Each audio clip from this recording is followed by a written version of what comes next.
Mais Muriel, comment tu fais pour garder 4 enfants de quelques mois à quelques années, 2-3 ans à peu près?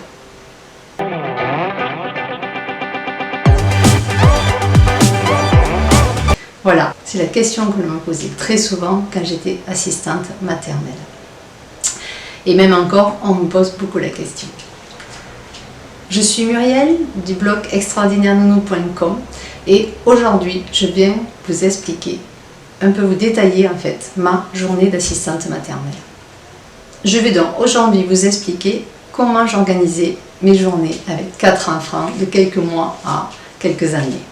Je faisais l'accueil des enfants en fait de 7h30 à peu près jusqu'à 9h maximum. Pourquoi 9h maximum? Parce qu'en fait, ça permet en fait de commencer les activités et pas d'avoir tout le temps des enfants à accueillir en permanence. Donc si toi aussi tu veux être nounou ou si tu es déjà nounou mais que tu as un problème d'organisation, voici comment je faisais. Dès le matin, comme les enfants sont plus éveillés, la plupart, hein, il ne faut pas généraliser, mais la plupart sont bien réveillés le matin et sont en pleine possession de toutes leurs capacités, on va dire, cérébrales. Ils sont capables en fait de faire des activités beaucoup plus de concentration, beaucoup plus évoluées qu'en fin d'après-midi. Donc dès le départ, dès qu'ils arrivent avec leurs parents, je fais un point de charge, je prends 10 minutes, un quart d'heure pour parler comment s'est passé la nuit, le week-end, voilà, voir s'il y a eu des problèmes de maladies, de choses qui auraient pu les perturber psychologiquement. Ensuite, dès le départ, je prépare quelques activités libres, ainsi que si plusieurs enfants arrivent en même temps ou à quelques minutes décalées, ils peuvent continuer à jouer et moi je peux continuer à me concentrer sur l'arrivée des enfants et l'échange avec les parents qui pour moi sont primordiaux. Ensuite, une activité plus, on va dire, de développement de l'esprit est mise en place, c'est-à-dire que ça va être plus des pulses, donc l'air de rien, ça demande beaucoup de concentration. Des encastrements, ça peut être aussi faire des comptages, on va compter 1, 2, 3, 4, donc ça c'est suivant l'âge aussi. Ça peut être encore reconnaissance des couleurs, apprentissage aussi de l'anglais ou de l'espagnol, on va compter, on va faire de parler un peu anglais, essayer d'échanger un petit peu en anglais avec les plus grands.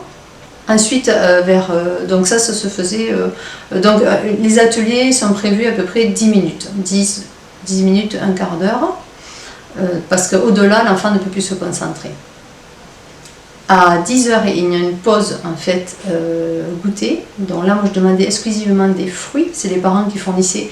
Et je demandais exclusivement des fruits parce que c'est bon pour la santé, pour les vitamines et tout.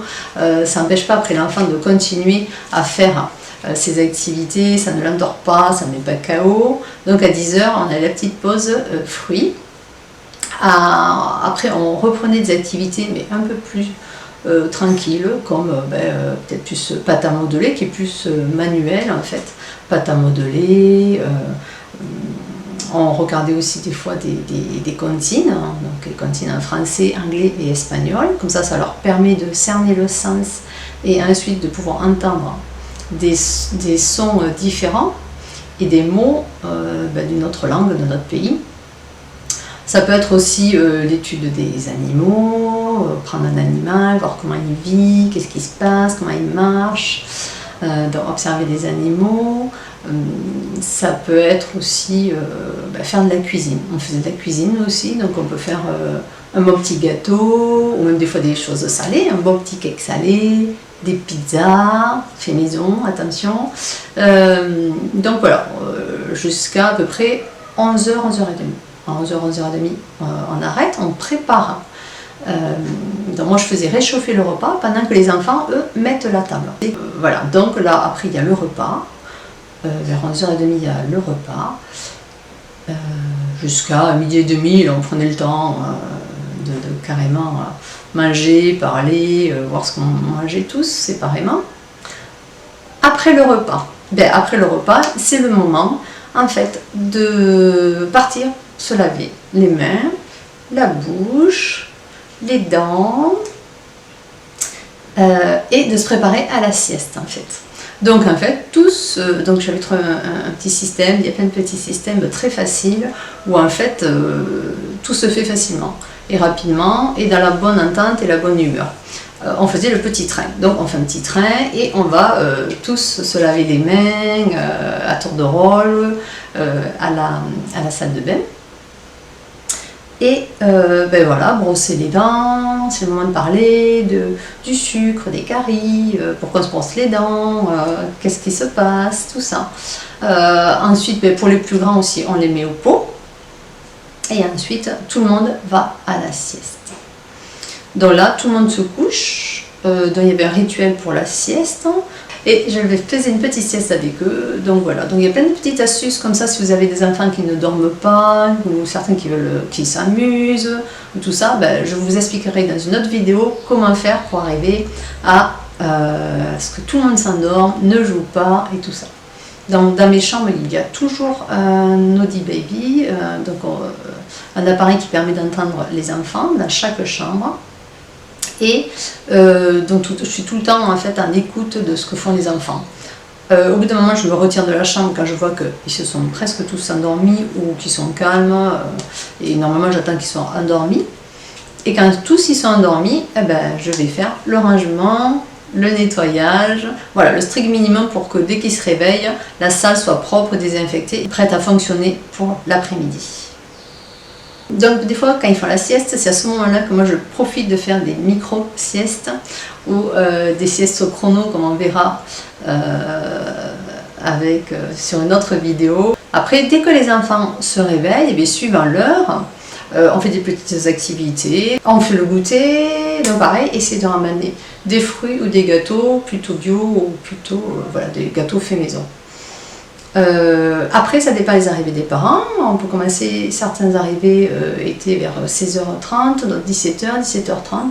Donc là, c'est pareil. Après, on faisait des petits jeux sympas avec, par exemple, des petites bassines et de l'eau, du sable, du coloriage, de la lecture. Donc là, c'est plus ce moment, quand les parents vont presque arriver, on revient un petit peu au calme pour que les parents et des enfants un peu posés et calmes. Et puis c'est la fin de la journée et des fois ils commencent à fatiguer après avoir couru toute l'après-midi. Donc ben voilà, c'était petit coin lecture, on va petit coin lecture et on lit tous ensemble un petit livre qui sont choisis par les enfants ou une histoire que j'ai choisie si j'ai des messages à faire passer aussi par moment. Et le soir, quand chaque parent arrive, pareil, je prends 10 minutes, un quart d'heure pour expliquer tout ce que les enfants ont fait dans la journée. Donc tout ce qui s'est passé, s'il y a des petits bobos aussi, voilà, comment l'enfant évolue aussi, ça c'est très important. Aujourd'hui il a fait un pulse de 10 pièces, alors qu'encore hier il ne faisait qu'un pulse de 7 pièces. Donc les parents voient l'évolution des enfants, savent ce que font leurs enfants, ce qui est très très important, et ça vous donne une légitimité et une reconnaissance que beaucoup de nous recherchent. Donc voilà, pour la reconnaissance, il y a beaucoup de secrets, ça aussi. Vous verrez, j'ai fait d'autres vidéos là-dessus. À bientôt, j'espère que ça vous a aidé. Dites-moi sous les commentaires comment sera ou est votre journée en tant qu'assistante maternelle et à très bientôt. Si vous voulez en savoir un petit peu plus sur comment devenir assistante maternelle, je vous conseille d'aller voir en haut ou en bas. Vous avez un lien pour vous expliquer un petit peu comment fonctionne, comment devenir assistante maternelle. Si vous êtes déjà assistante maternelle, je vous propose de vous aider à trouver plein d'activités vraiment éducatives et voilà, pour éveiller les enfants. Moi je m'appelle l'éveilleuse d'enfants parce que j'adore les enfants et j'aime les éveiller. Donc si vous voulez vous aussi trouver plein d'idées, vraiment des activités très très détaillées et pourquoi le faire, comment les faire, je vous conseille de suivre mon lien en dessous et vous verrez toutes les activités qu'on peut faire avec des enfants de 0 à 3 ans. À bientôt!